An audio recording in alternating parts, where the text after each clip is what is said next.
sort of done the normal thing. Okay, no, so with me, lockdown was just like it was all the Zoom meetings and stuff. Like like there's that Fun Fair app, and we was all just like drinking online and stuff. I think I actually drank more online, but it's sort of weird 'cause you're sort of just like by yourself Yeah, yeah. almost. I say to people that for me the lockdown was less of a lockdown, more of a lock-in. Um, basically, I got I let's just say I was an over enthusiastic drinker. And it got to the point where I was like, "This is a little bit too much." When you calculate how many units you're drinking a week, and it's something like 20 times the recommended limit. I ended up in hospital because I've had a variety of health issues, and it was nothing to do with the drinking. But while I was in there, I was asked, how much do you drink? And I realised it was probably far too much, and decided there and then to quit, just from the doctor's expression. And to be honest, I'd been thinking about quitting for a while, Hmm. or at least reining it back. And I was very lucky because they did a scan on my liver, and they went, "That's just about to turn. You Yeah. really need to cut down your drinking." I was like, "Fine, I'm going to quit," and they helped me quit, and I've not looked back. And I think I've not had a drink for about 3.5 years, Oh, just over. So yeah, I good. don't miss it at all. As well, I'm a very happy Yeah. person. Hence the reason I do comedy. We've got to get that misery out somehow, haven't we? I That's mean, it. so I'll do my introduction. Hello, episode 51. Woo. Hello. Welcome to another episode of Sit Down for Stand Up. I have with me because, this is all about for new comedians how to learn. So why don't we just go straight to the source itself and go to Duncan, who runs Hart's Workshop Comedy? So, Hart's Comedy Workshop. Yes, Hart's that's it. Comedy It's three. Workshop. Yeah. Hello. Hello. How are How's it you? going, man? You good? Yeah, very good. Okay, Busy, but good. Yeah. that's I always good. Well, busy and wouldn't bored. have it any other way. So I was gonna say, how did we come up with the name, and why did we decide to start a comedy workshop for the people? Well, I'll tell you exactly what happened was I took a long time out of stand up, and I came back in January last year. So I started when I was about 19. And then last year, I decided to go back properly, full time, or at least try and come back full time. Mm. And I met up with another local comedian that I'd met at a night called For One Night Only, run by Dean Harmer and Hitchin. And the comedian was Mark Cox, and he runs the open mic comedy podcast that you may have seen. But he basically wanted to meet up and run through some material. And I thought, yeah, cool, let's do that. So we met up at this recording studio, and I said, look, this would be a great thing to offer to other comedians in the area, because it's better than schlepping up and doing an open mic spot for 5 minutes. Because you could have half an hour and just run through any ideas, stuff you might be too scared to sort of try out in front of an audience, and get feedback from other people. And I'd run writing workshops in Brighton when I was down there for working on a TV show about 5-6 years ago in 2019, and they've been really successful and they're a good laugh. These are slightly different. Those were focused mostly on the comedy writing. This is comedy writing and performance. And basically, we called it Hart's Comedy Workshop because we're based in Hertfordshire. The fact that my surname is Hart is completely irrelevant because it's spelt as in Hertfordshire. Hart, it's an abbreviation. But yeah, we thought rather than Stevenage Comedy Workshop, Hart's Comedy Workshop sounds a bit classier. And so we run it in this recording studio in Stevenage. We tend to run Saturday, Sundays, Monday evenings. We since started. Literally yesterday was our 1 year anniversary, Oh, and thank you. And we basically we had we started with just me and Mark, and now we've got 300 members in the Facebook group and about 50-60 members in the WhatsApp group. The WhatsApp group is for people who come to the workshop, whereas the Facebook group for people who are interested. And what we do is we say, once you come to a workshop, we put you in the WhatsApp group, and then we put all the spots and stuff out there first. And then from that, we're running gigs. We're looking at a variety of other projects and trying to sort of create a coherent scene and a vibrant comedy community within Hertfordshire, particularly North Hertfordshire to start with, and then sort of branching out, and working with other promoters and, trying to make it into a kind of, a really useful resource. what sort of level of experience do you sort of get people coming to the workshop? Is it people who've been going for a long time, or people who Yeah, are, we've got a really never good done it mix. before? We've got really, really good mix. We have, I mean, I've been doing comedy on and off for Mm. 26 years, and I've got a lot of experience in writing and shaping and narrative and kind of looking at how to make jokes stronger or how to make things funny or how to make things land. And it's all my job um, during the day. But we've got other people who are circuit headliners. We've even got a guy who's won a BAFTA who comes down occasionally, and his daughter. We've got people who are pros, we've got people who are semi-pros, and we've got people who've never done it before and then have gone on to do their first gig. We've got a guy called Des who never done comedy before, just really wanted to do it. And he came down to a few workshops, probably a few months. We worked on his material, got his first five together. And he came along to the night that we're sort of involved with Newtown Comedy in Stevenage, and he absolutely smashed it. It was probably the best 5 minute opening spot. First time, so I'll say it again. It's probably the best first time spot I've ever seen. He absolutely smashed it out of the park. But that's because we worked really hard on it and Mm. made sure that all the jokes were landing. And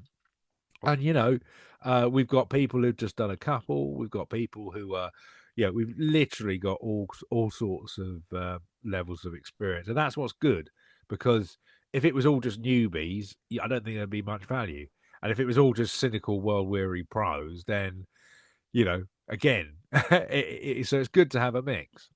Okay, so I mean, I saw like the statistics for a couple of your people who did the blackout, Oh right, and yeah, absolutely, I mean, when I did the blackout, I felt like, yeah. so, you're like, it's a hard gong show, you know. It's not an easy gong show. I mean, all No. competitions are difficult. I mean, comedy isn't a competition. I always say that it's a Mm. marathon, not a sprint. And some people come out, they're sort of the finished article, not the finished article, but they're sort of further along their comedy journey quicker than other people. And other people, it just takes them longer to discover who they are comedically and find their voice. But yeah, the blackout is tough. I mean, we had a group of us went up. I think it was about 9 or 10 of us. Mm. 4 or 5 of us beat the blackout. I won it, which was, I was very lucky to. Thank you. But no, it was, but no, I mean, it was fun. It was a good day out. And the Okay. workshops leading up to it were quite fun as well. Because we sort of, it was like a jolly boys outing. Not that we were precluding women. It would have been great to have some women come aboard. But it was just one of those. It's a very brutal gong show, and it's not for the faint-hearted. And it was fun, but I'm not sure I'd do it again. Yeah. I mean, like, so like, 4 or 5 people to go through, even in total for a night, Yeah, is a big yeah, thing. yeah. I think only 9. I can't remember the actual Yeah. statistic. It was about So, 9 of us got through. So 9 people got beat it, and 4 or 5 of them were from the workshop. I mean, yeah, that shows, that it does work on its own. So, how would someone go about, applying for the workshop? Oh, it's very simple. We have a Facebook group, and we just say, look, or as an Instagram as well, but it's not as maintained as the Facebook group purely You because I'm choose one, it's all just stick by it. yeah. I mean, Struggle them all is. yeah, it's just because I'm an old funny daddy and I know how to use Facebook. But yeah, people join the Facebook group and then we post the workshops on as events and just say it's first come first serve. Um, and we do have a WhatsApp group, as I say, which is open to people who've been to a Mm. workshop, and we put those in there first, and then the whatever's left we put up on Facebook. But sometimes we get anything from like 10 people. Mm. Sometimes it's 4. Sometimes we don't get any. Not everyone has material they want to work through or things they want to work through all the time. I try and write every day. I'm not saying it's very any good, but I'm a big believer in writing as much as you can because the more you write, the more gold that you'll uncover. And sometimes you come down on a bit you really like, you think's really good, doesn't get anything, and then bits that you think are just okay sort of soar. So it's an interesting one. But yeah, Can you literally sort join of, the Facebook group. do you there will be a link to the Facebook group on Right. this, everyone. So yeah, you can find it like that. When you go about writing your own material, do you do like the Seinfeld approach of sitting down and focus on writing, or are you sort of, go about your day and when the magic occurs, make sure you write it down? I think there's different approaches for different people. Personally, I do a combination of both. I will sit down and write about something, and it's normally something I want to talk about. I've had a lot of health issues, so I've got a ton of like scenarios and material there that I'm always working on. Occasionally, it'll just be some random stupid things I think of, and what I do is I keep a note during the day of stuff, and Mm, then what I'll do is I'll spend an hour or two in the morning just writing it up. And I've got a variety of techniques that I use. Sometimes it's literally because I spend a lot of my time writing voiceovers for TV, and the way I write them is I just sit and talk, and I just type at the keyboard, and that's the mm, same that I do. I write by talking, and stuff falls out of my face. Uh, and then what I do is I park it, and then I'll come back. And the thing about writing, it's not actually just writing; it's editing. It's it's having the bare bones of an idea, and then coming back and what I call punching it up or mm, joking it up. Literally, if you write a story out, you can see where the opportunities for misdirection are. The sort of key thing about a joke is that any a joke is misdirection. It's essentially, in its most basic form, it's a surprise. But mm, any word that has two meanings is an opportunity for a surprise. So you could use that to make a joke. And my stuff is all about going off on weird tangents. So yeah, I sit down, I write a keyboard, and I often speak as I write, and then I'll go back and I'll edit it. Like not necessarily even that day. I'll let it simmer in the yes. background. Okay. Some stuff I've been working on for like there's one bit I've been working on for a year, which I've never done. Okay. So would you say when it comes to comedy writing, it's sort of like one rule fits all, or everyone has different ways of writing that they haven't necessarily learnt yet? Because I used to write everything down in script, Yeah, but I now just do pretense, punchline, and just like the little off nuggets along the way. I think there's different approaches. Lots of people have, I don't think there's a one size fits all. I think it's basically the key thing I would say is just making sure you do it regularly. That's how you get better. Mm, Um, Lots of people, I know a lot of pros who will just go on stage and riff and have a subject that they want to talk about. Might just have a punchline that they know. Other times they don't quite know where they're going, and that's something I'm trying to do a bit more of these days. Is just riff on stage. But I've always sat down and written like verbatim, like word. I mean, a lot of my stuff looks like mistakes mhm. or mucking up, and sometimes that's all pre-planned, and sometimes it's genuine. Uh, but yeah, no, I basically, I think uh, any sort of any sort of method for writing, as long you'll just discover the way that works for you. I've always just like writing it out in full, um, but I'm open to sort of always trying different methods. Okay. And so with when it comes to Hearts Comedy Workshop, what sort of like the package people get? Well, basically, what happens is everyone comes to the workshop. It's a 3 hour session, and as I say, it can be as little as 4 people. It can be as many as 10. We try and limit it to about 6 or 7 per Yeah. session.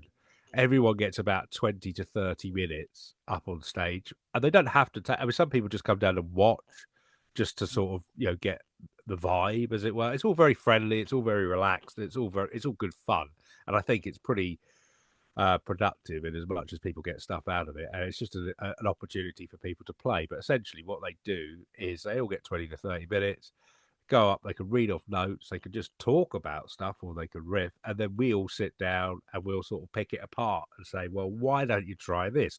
Or Mm. that's funny, that's not funny, or that doesn't work. Or, we just sort of analyze it and we run it like a mini writer's room. Everyone sort of chips in just to sort of hire out the room and pay for the kind of admin and all that sort of stuff. It's about a tenner per person. But I Not bad genuinely at do. all. That's great, right? I think it's a genuinely really good £10 reason. per person for a workshop for 3 hours with like 6, 7 other comics. That's Yeah, brilliant. exactly. It's not run as a money spinner. Put it that Yeah. way. You know, there. whether we change the format in the future and have a monthly Mm. subscription or whatever, I don't know. That's things that we're discussing with sort of various people.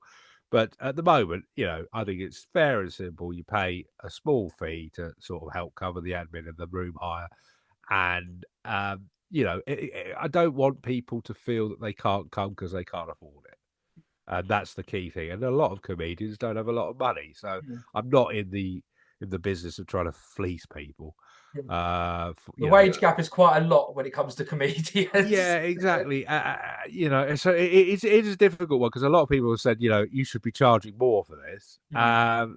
And yeah, I'd love to, but at the same time, I don't want to shut off access. So we are exploring a whole different load of options. One of which is what we're looking at is forming a sort of community interest company, very similar to a company up north called Felt Nout, Mm. which which will then bring other benefits like people being able to hire equipment to run their own shows, or Right. being able to hire out podcast facilities or have things filmed. So we're just looking at ways that basically what I want to do is build a vibrant, supportive community, and we're just exploring ways of doing it. But it's that thing. I've just been so busy Mm. because we're running shows, we're doing workshops. I'm also a gigging comic, and I also work during the day, and I run one-on-ones for people if they want to have dedicated time looking, me going through their script. I've done a few of them; they seem to have gone down quite Wow. well. I've had a few people come back for sort of repeat business, um, which is great.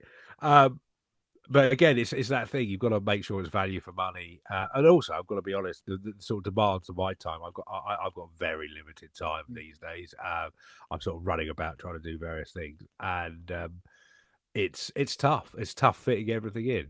God. But it's a good. I mean, the thing is, it's a good. It's a reasonably priced, Mm. good fun resource that I think people find genuinely useful. So, new comedians out there, if you want Duncan's spare individual time, do it on the false pretenses of running a podcast. Very I've got you clever. now, Duncan. That's it. You've Very been clever. coined. So, so when it comes to most comedians applying and coming in, what are usually like the main concerns they have with the stage? Everyone differs. We've got people who are very good performers, but not particularly good writers, and you've got the opposite. You've got some people who are great writers, but not particularly good performers. It's experience. I think it's one of those things. You just need to do it as often as possible. And the thing with comedy, I always say, is that you've got to be having fun on Yeah, stage, even if you're being miserable or angry. If yeah, that's your character, you've got to be enjoying it. The audience can sense if you're not enjoying it. And sometimes I fail to take my own advice. The best gigs I've had are the ones that I'm having fun at, and the mm. worst ones, the ones that are challenged, are the ones where it's a bit, you think, oh god. Do you know what? I wholeheartedly agree. Like when I started in comedy, and I've only been in comedy, what, 3, 4 months now. My first 10 gigs were like with the ambition of becoming an amazing, famous comedian. My last 4 gigs, I've sort of just said, you know what, I'm just gonna go up and have a laugh. And they've been my best ones. Yeah, The second I don't care anymore, it yeah. seems to go better. I've done big gigs for promoters that you're trying to get in with, and I've cared too much, and they haven't gone as well as I'd like. And other gigs where I don't really care, and they've been amazing. So I've had, my problem is consistency. I'm not a consistent comic, and it's something I'm working on. But what I'm very good at is looking at other people's things and saying, right, do this, do that. Structure. Yeah. You know, because I spent a lot of time putting shows together for people, or editing things down, or rewriting things to make them funnier. Um, uh, those are what I'm particularly good at, and sometimes I don't take my own advice. Well, the best football coaches weren't the best football players. No, I'm no, not like definating your, comedic ability, no, but no, some no. people have better skills in other areas. Yeah, I mean, I think I'm not a bad comic. I think I'm all right, and on my day I can be quite good. I'd like. I mean, back in the day, it was my job. Mm. I sort of stopped to work in TV and put shows together for other people, and I'm hoping to get back to sort of being full time, gigging for other people. But it is, as I say, it's a marathon. It's not a sprint. And So since you left and came back, how would you say the comedy world has changed? Oh, it's changed a lot because there's a lot of some of the people used to put me as dead, Mm. so that's changed. And yeah, it's and of course it's very weird because no one really knows who you are. Mm. So I don't have any sort of what do you call it clout Mm. or anything really much these days. In the live circuit, it's a TV is a slightly different world, but it's one of those things where you're I'm not, I mean, there's a lot more nights, there's a lot more people. Bringers weren't even a thing when I was starting out, and then doing it sort of regularly. That's what a And joke. Comedy workshop. That's a bringer. yeah, no, that's the thing. It's not a bringer, but it is a stayer because there's no point Oh, otherwise. But no, it has changed. I think a lot more people are doing it, which is a good thing. I think it's good to open it up and make it mm. accessible, but means that it's a lot more competitive and it's a lot harder to make it. I think these days, I think a lot of people who are what we call pro these days are very, very lucky because they got in at the right time. Not saying that they don't have the ability or skill, but I think some of them starting out, if they were starting out today, would probably struggle to become pro. They've sort of the ones who have become. It's the ones who make it and the ones who don't leave. It's kind of it's that sort of thing. Not to denigrate any of their ability. There are lots of great comedians out there doing really good stuff. And there's a lot of, I mean, the thing is, there's a lot of really good comedians that lots of people, the general public, have never heard of. 100. Uh, Well, Alistair Barry said it to me. He was like, the best comedians are the ones who are doing it day in, day out on the circuit level, and they don't know their name. And I know I've said this about 100 times before on the pod. Before I got into comedy, I thought, oh, open mics, 5 minutes, 10 minutes, they're going to be shit. I'm going to smash it. That's so good. yeah, the Like the standard. level of I tell you amateur what, hour here is the big, brilliant. the biggest change I would say is the standard at the grassroots level is a lot stronger. It's Mm, a lot stronger. And I've seen some amazing, and we get there's a lot of really good people who come to the workshop who consistently impress me. And then that the standard on grassroots is so it's a lot harder to become a pro yeah. these days, I think. 100. And so, what would with the workshop? What would you say some of the success stories are? Well, we've had quite a few people go on and do quite well in competitions and get some very good feedback from promoters. We've got people who are breaking into paid work. Mm, We've got people like who smashed their first gig. I mean, there are. I mean, it's tough to single out individuals mm, because you don't want to take away anything from other people. yeah. But I mean, Lewis, who you've had on, is Oh, obviously he's great. he's done well. Mm, He's going to have a bright future. But I can name about 10 or 12 who come who I think are going to have a bright future.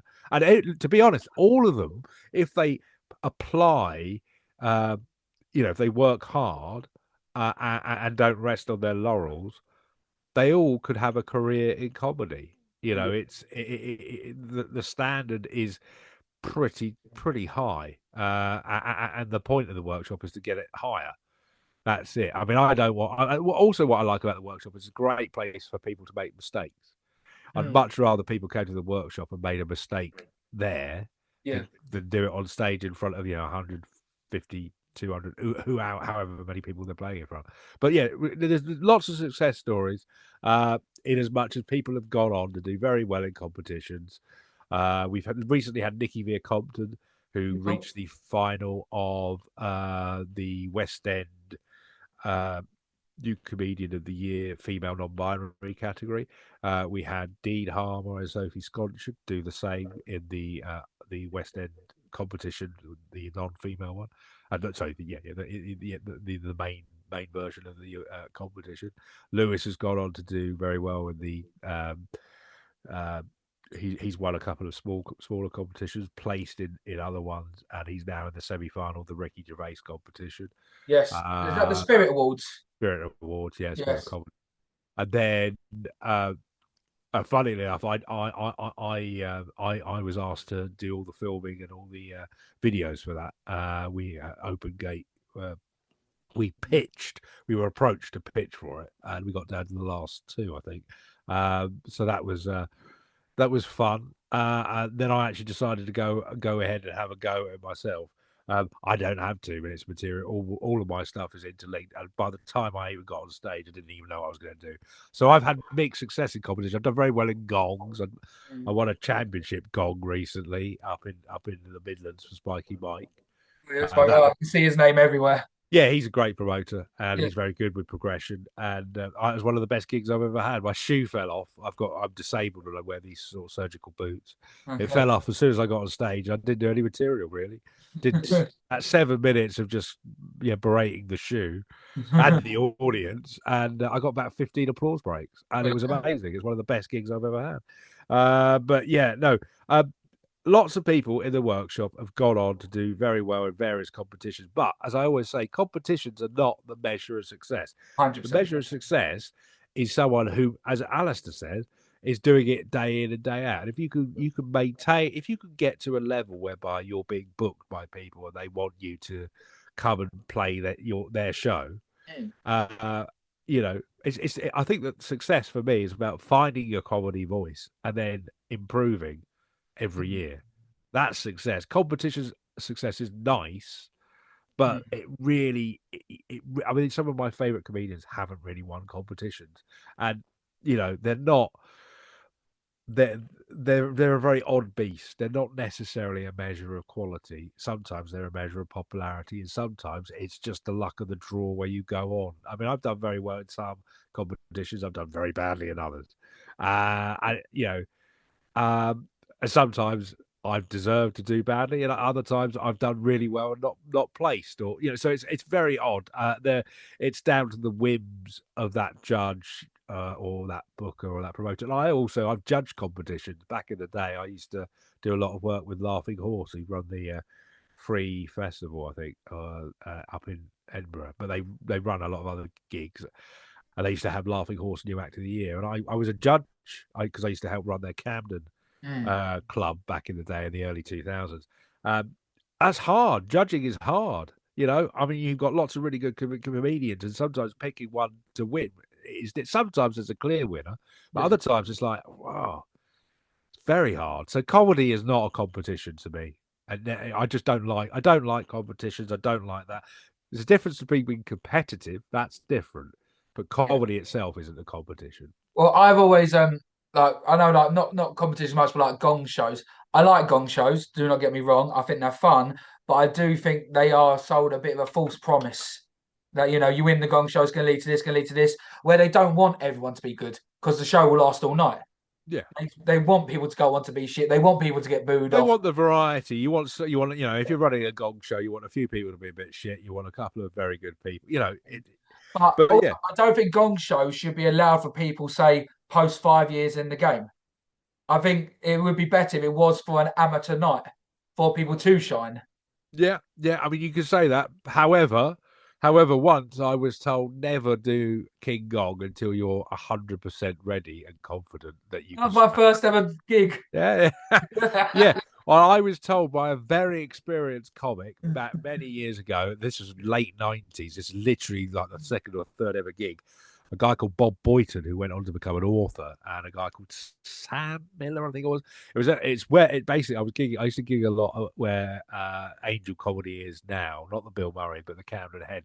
Used to be a place called the Comedy Brew House. And I met lots of brilliantly experienced sort of alternative comedians and gigging full-time comedians, and I think it was Bob Boyton said to me, "Don't do King Gong until you're confident you can smash it." And I haven't done King Gong since. I've never done it. In fact, I've got it booked in for September. Okay. The only one bit of advice I can give you, it's not advice, is don't be from New Zealand. Okay. Guy who came on after me, I lasted a minute 23, first ever gig. The guy after was from New Zealand. The second he opened his voice, they just shouted like, "Get this fucking Kiwi off the stage." It was. I mean, to be honest, again, gong shows aren't a measure of anything. 100%. I just want to play the Comedy Store and have a go. And if it don't goes all right, I might get a 10 spot out of it. And But they're difficult. They're really difficult. And sometimes it's just a whim. Sometimes you can walk and they're just like, no, they could have had three brilliant comics. You come on, they're just like, no. Or it's nothing. It's not a measure of how you are as a comedian, really. Completely agree. So back to a comedy workshop. Yes.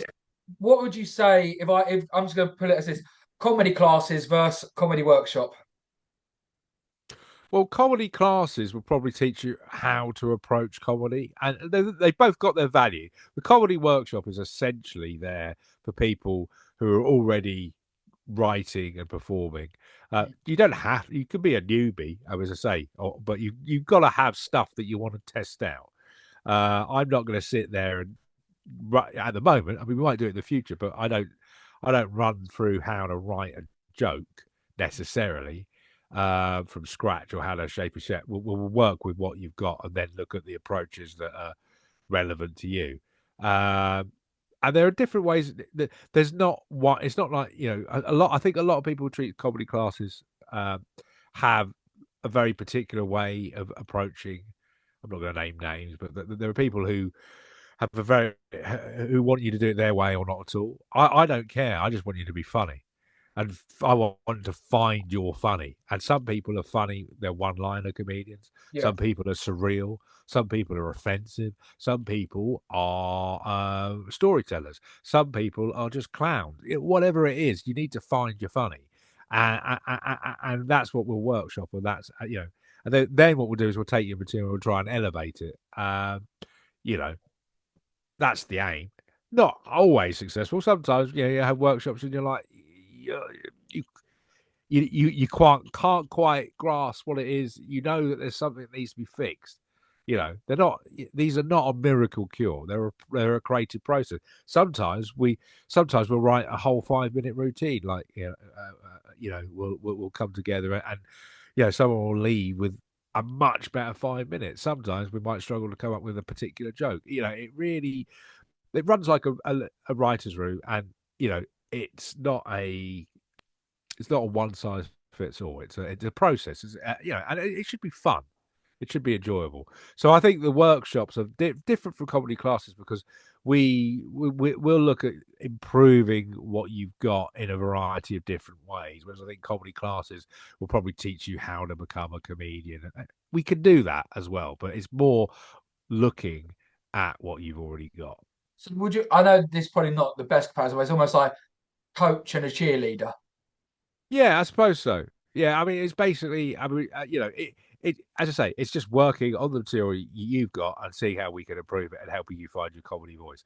I mean, I've got loads of like uh, leaflets I've put together on how to write a joke and sort of joke structures and those sort of things, which I give to people and say, look through that. But we don't run through those in the workshop. They're sort of things that I expect people to look at outside of the workshop. In the workshop, we're looking at getting stuff up on its feet, reading stuff out, and it can be literally just reading stuff off your phone and then discussing ideas on how to improve it, what works, what doesn't work.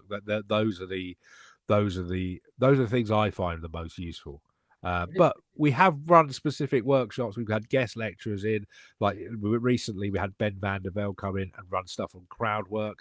One of the guys is a regular attendee and a sort of a founding member, Gary G. Knightley, is one of the best compares as well in the country. And he comes in and offers his insights and stuff, and we'll be running workshops in the future whereby we'll look at sort of emceeing work and joke writing and joke structures, but we'll have clowning workshops and various other things all planned for the future. But essentially the main sort of part of the workshop is to get your material on its feet and see how we can improve it and see what lands. Okay, so let's say someone there's a little I don't know where I was going, little comedic boy in Wales. How could he benefit from you, or is it only for people around the area? Well, the workshops are in person, so we all go to a recording studio in Stevenage, and we have a nice room that fit. Try to say seat or fit at the same time. Fit seat. Yeah, it can fit about 10, 12 people in comfortably. Yeah. but we tend to sort of have about 6. But it's a really nice space. It's a really creative space.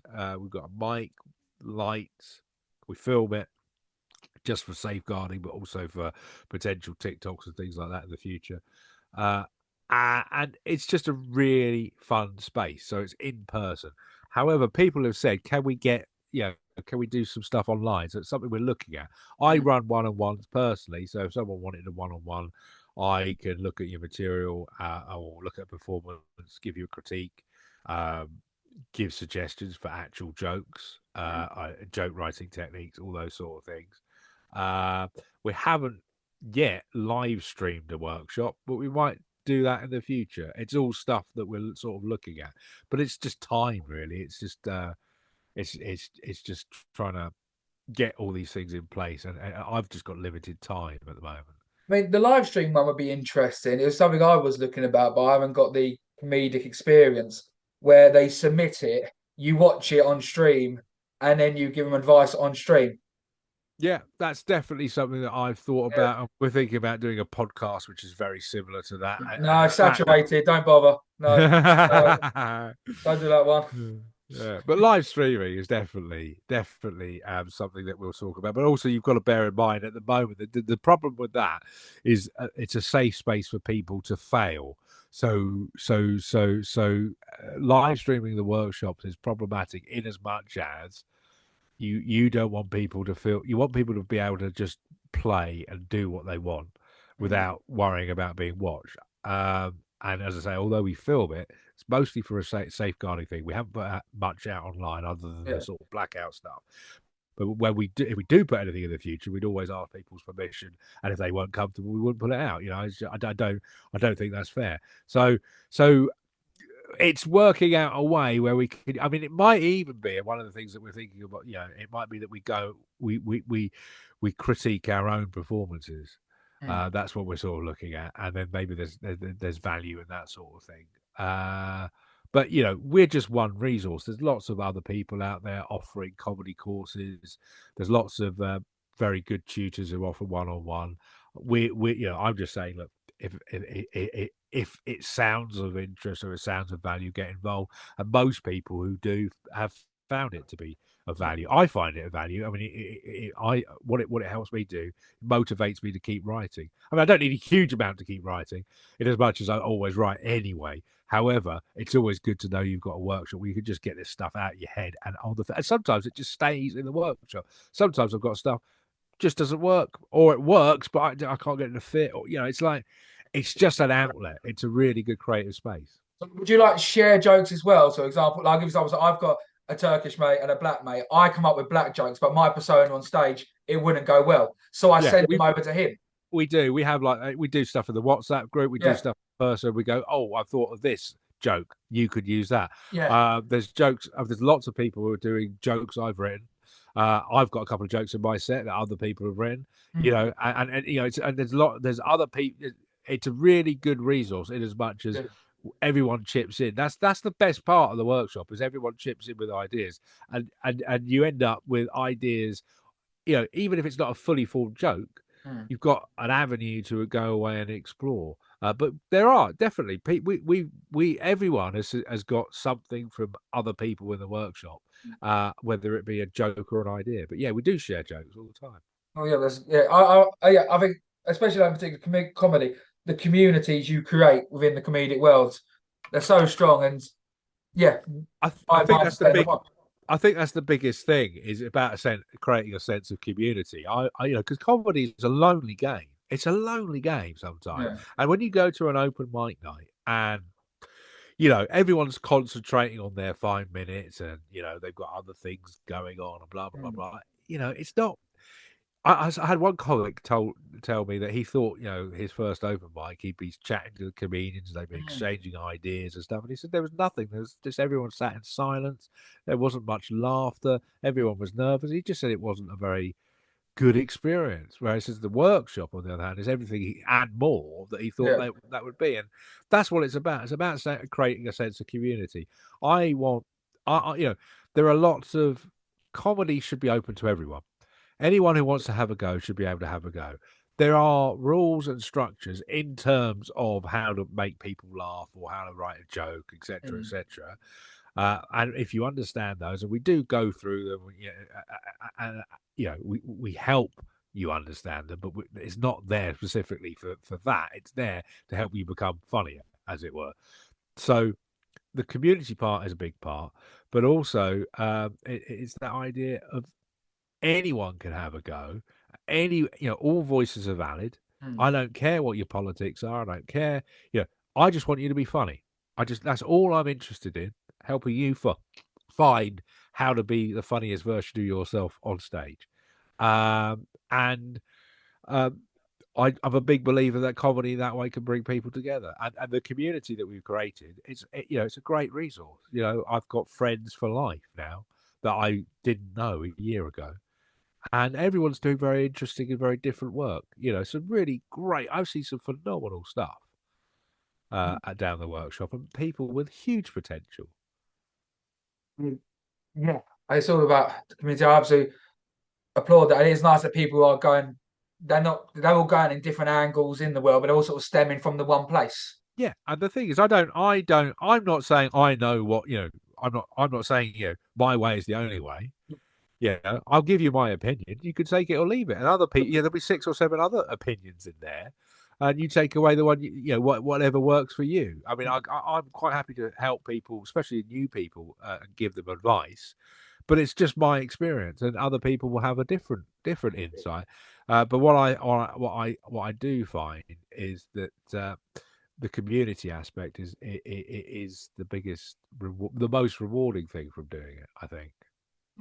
Especially also in these dark, depressing times that we're always living in now. Yeah. It's good just to have a laugh and have a good advice with fellow people who It's a have a great. It's great to catch up. I mean, if you had a good gig or a bad gig, it's great to see old friendly faces. It's good to have a laugh, and it's a great way to watch some Mm. interesting stuff. Some of it's brilliant, some of it's fucking shit. But So, you know Colin, what? I love asking this question then. What is the worst thing you've seen someone do on stage?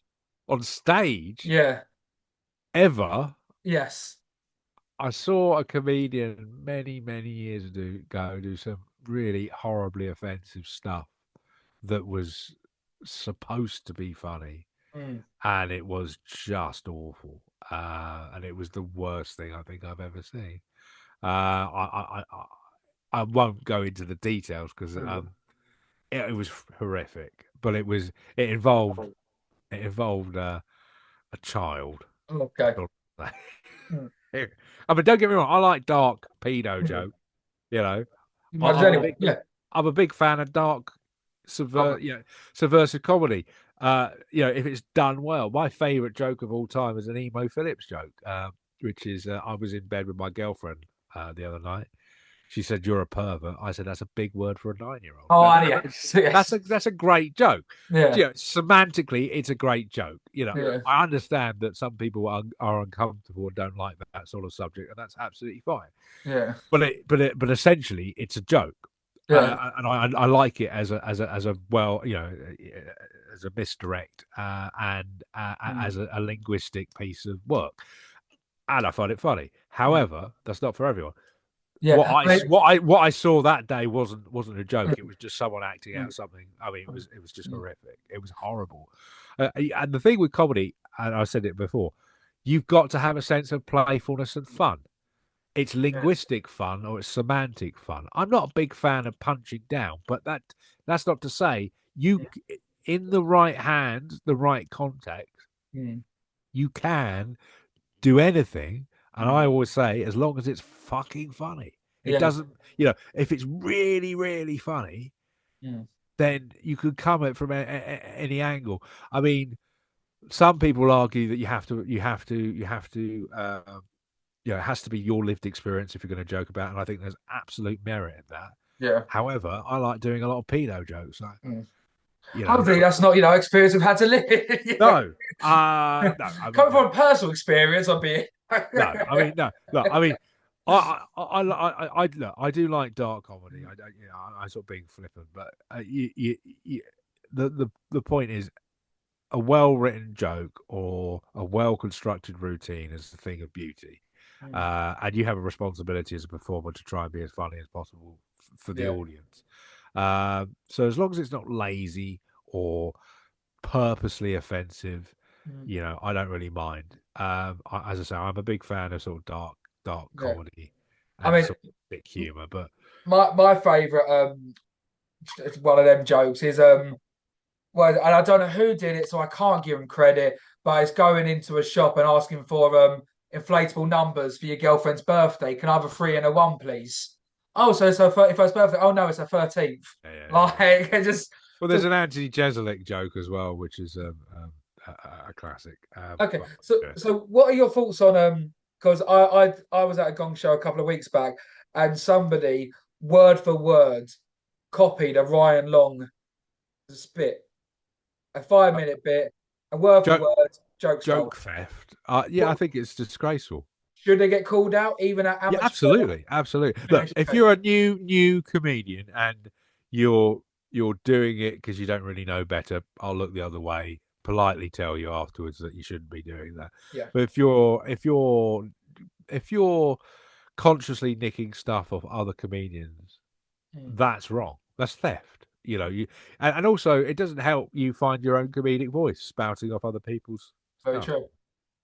So no, I'm thoroughly against it. I've called people out, you know, not necessarily publicly, but I'll have a private word and say, look, are you aware? Sometimes, and this has happened to me and it's happened to other comedians, you write a joke that's very similar to someone else's joke, and you're unaware Yeah. that other joke exists. Sometimes the joke, I think jokes exist in an ether, and you sort of pull them out, and there's a sort of finite version of jokes. Um, and sometimes the joke that you come up with is very similar to something that someone else is already doing, and then you have to take a judgment call whether your take on it is original enough to So many jokes about dating apps. yeah. I mean, there's lots of stuff. I mean, I actually had a situation once where I wrote a whole routine, which I was very pleased with, and I workshopped it. And me and a guy from the workshop were at a gig, and some other comedian, literally before me, did a very similar routine. It was basically a thing about swiping right and Nazi salutes. I mean, it's fairly obvious when you think about it, but I like but that. basically, yeah, another comedian had already done it. So that's gone. I'm not going to do that. I can't do that because it's too similar. Okay. But I don't think any topics offline. It's your approach Hmm. that's original or Okay. should be original. I'll end it with these last two questions.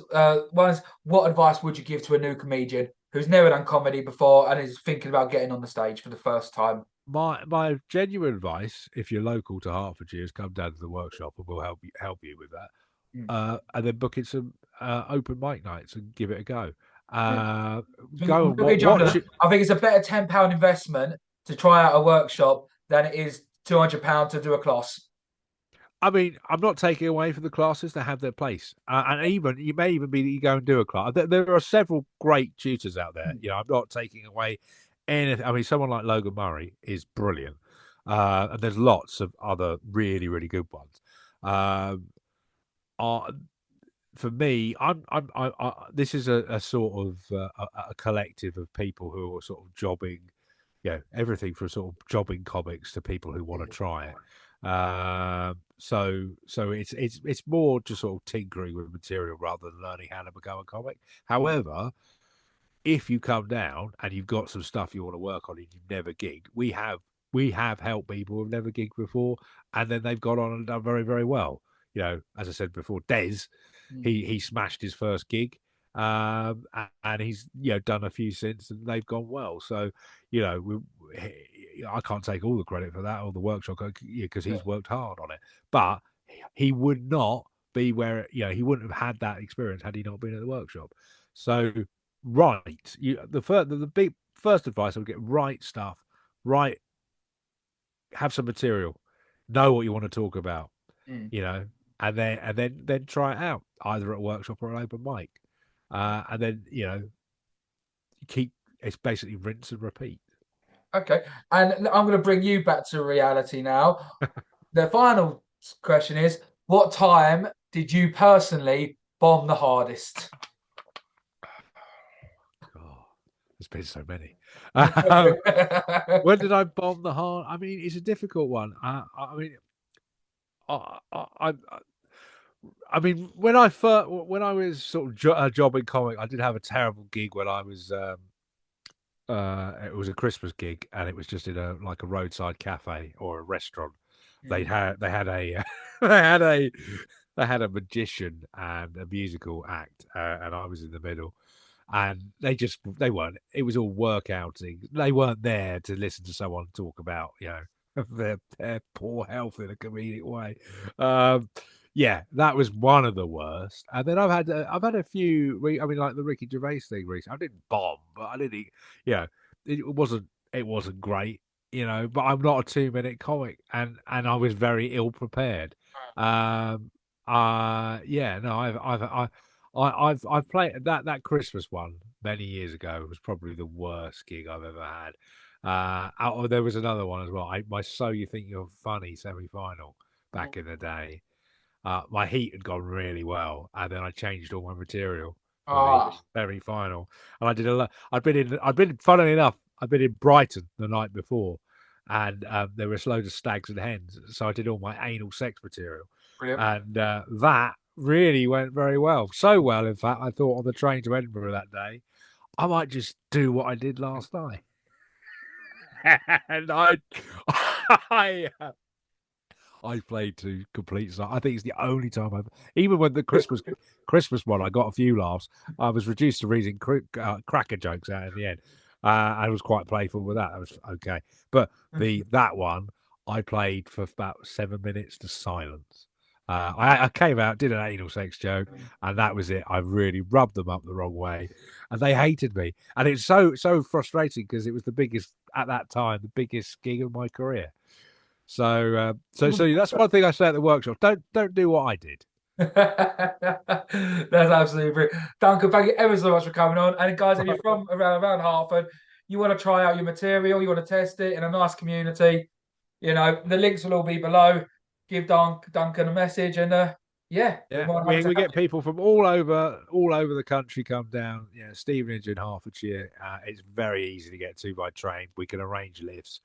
And also, there's plenty of parking around there, so it's good fun, and you're more than welcome. Brilliant. Thank you ever so much, guys, and thank you ever so much, Duncan. Thank you. You're welcome. Cheers.